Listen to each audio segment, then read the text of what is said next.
কত জায়গা দেবেন আপনি?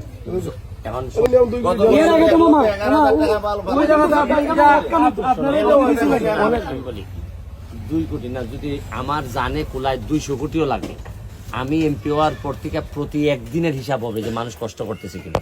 তোমার এই পুরানের হিসাব বাদ, পুরানের হিসাব বাদ, হবে নতুন কাজ, পুরানের হিসাব বাদ। যাইবনে রে, দেখমনে রে, খরতাছি রে, আগামীবার বুটের ফোনে রে, বালানি হিসাব। আমি এমপি হওয়ার আগেই ফলাইছি, আমি ফলাইছি। হ্যাঁ হ্যাঁ, লাইভ করছিলাম। এমার্জেন্সি করলে হয়তো আমরা সিটিং এ ধরলে আপনারা যুদ্ধ করেন,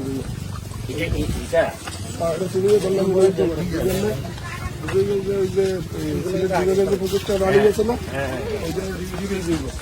আমরা রিভিশন আমার ঢুকে দেন, ঢুকে দিয়ে আবার রাস্তার অ্যাডভান্স দিয়ে দেন, আমরা কইলেই দিয়ে দেবো। তাই আপনি একটু হালকা একটু বাড়ি দিলেই দিয়ে দেবো। ঠিক আছে, এটা তুই একদম এই রাস্তাটা আমার করে ফেলতে পারলে বালানি। আমার এখন আপাতত বিলগুলো দিয়ে দেন, আপনারা দেখছেন ট্রাক্টরের মাধ্যমে রাস্তার গর্তগুলো ভরাট করা হচ্ছে।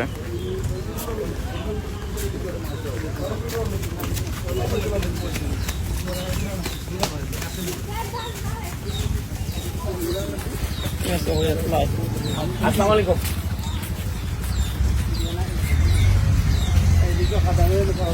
এখানটা তো গিয়ে যাই একবারে কিতা কোন বাজার ইংলিশ বার হইল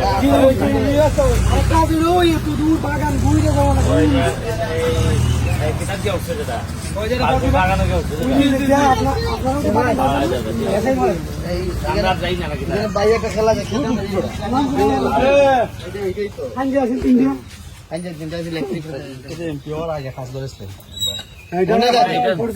আমার বক্তব্য পরিষ্কার।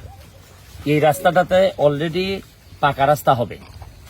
এখন যেহেতু মাটির রাস্তা, মানুষের কষ্ট হইতেছে। মানুষের এই বৃষ্টির সিজনটা পার করাই মানুষের জন্য কষ্ট।